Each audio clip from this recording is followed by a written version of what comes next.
हैदराबाद की उस मां को मैं सलाम कहता हूं जिन्होंने बैरिस्टर असदुद्दीन ओवैसी जैसे औलाद को जन्म दिया। कभी आपने गौर किया कि हमने हैदराबाद वालों को वोट नहीं दिया। हमने जब भी वोट दिया दिल्ली की सल्तनत को बनाने के लिए वोट दिया।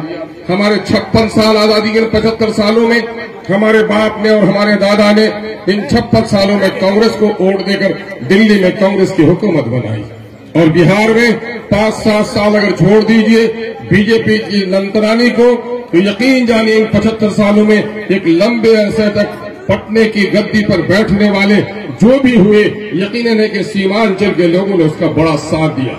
हम सरकार बनाते भी रहे और हम सरकार गिराते भी रहे, लेकिन इन बेईमानों ने जिस वक्त मुल्क को आजादी हुई थी, इस बात को मैं दोहराकर अपने नौजवानों को कहना चाहता हूं। 5 साल पहले कहा हूं तो 12 साल के बच्चे को होश नहीं था, आज वो 17 साल का नौजवान हुआ है। मैं उन तक खबर पहुंचाना चाहता हूं कि आजादी के वक्त पूरे बिहार में खुशहाल इलाका हमारा था।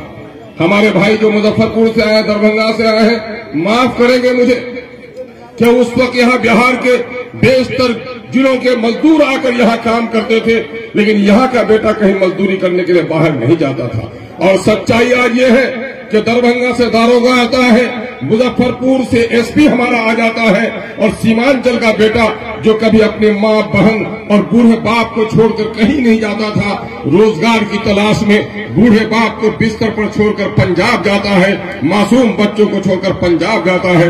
आज उसकी समाज में जो हालत हो गई है, पढ़ने के लिए अच्छे स्कूल नहीं, बाहर जाना होगा, रोजगार का मौका नहीं, बाहर जाना होगा, बीमार पड़ गए हैं तो इलाज भी मुयस्सर नहीं, बाहर जाना होगा।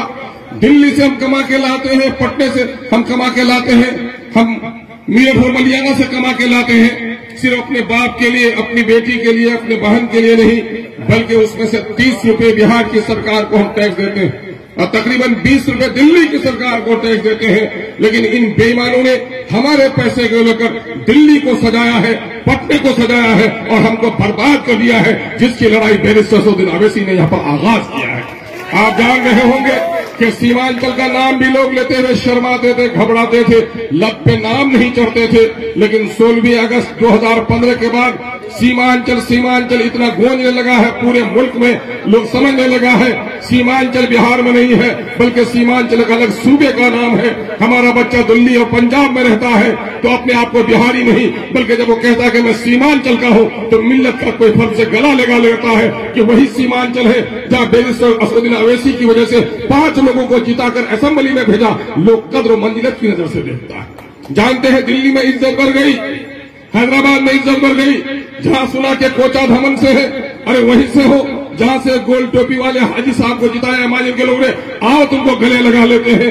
कहां से हो, जोकी से हो, आओ तुमको गले लगाते हैं। कहां से हो, अमोर से हो, गले लगाते हैं। बादुलन से हो, गले लगा लेते हैं। इतनी इज्जत हमारे उन परदेसी नौजवानों की बढ़ गई थी, लेकिन जब इन 4 दगाबाजों ने धोखा दिया तो आज हमारा बच्चा उन लोगों से मिलते हुए घबराता है और शर्माता है और गलती से कह देता है तो कि मैं सीमांचल का हूं, तो कहता है इन 4 मीर जाफरों में से किस मीर जाफर की बस्ती के तुम रहने वाले हो। मेरा नौजवान गर्दन को झुका लेता है। लोगों यकीन है कि नाफरमानी तो हुई है, हम उसके बारे में ज्यादा रोना नहीं रोते। जिनको जाना था अपनी जगह पे चले गए।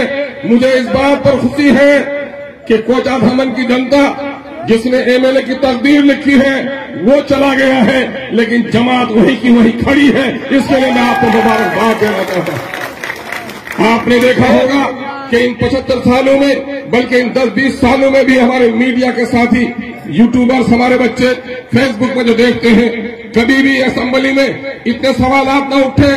उर्दू का सवाल कौन उठाएगा? एमआईएम उठाएगी, अख्तर उल ईमान उठाएगा। मौलवियों का सवाल कौन उठाएगा? तनख्वाह नहीं मिलती। मदरसे के मसाइल कौन उठाएगा? कौन उठाएगा? एमआईएम उठाएगी। बाबर की मॉब लिंचिंग होती है, कौन उठाएगा? इस्मत लुटती है मासूम बच्चियों की, असेंबली में कौन उठाएगा? गुलनाज जलाकर मारी जाती है वैशाली में, कौन बात उठाएगा? तो एमआईएम उठाएगी। सरोवर 35 साल चलाकर मारी जाती है, कौन बात उठाएगा? तो एमआईएम उठाएगी। सैलाब से तबाह है सीमांचल, कौन बात उठाएगा? एमआईएम उठाने की बात करेगी। जब पेदर पे हम लोगों ने पटना के इन बेईमानों को बेनकाब किया, एक एक मसले पर हम लोगों ने आवाज उठाई, तो उनके पेट में ऐंठन हो गई और वो बर्दाश्त नहीं कर सका। जिस तरह से चोर और डाकू अंधेरे को पसंद करता है, चिराग को पसंद नहीं कर सकता, ठीक इन लोगों ने हमारे चिराग को बुझाने का काम किया।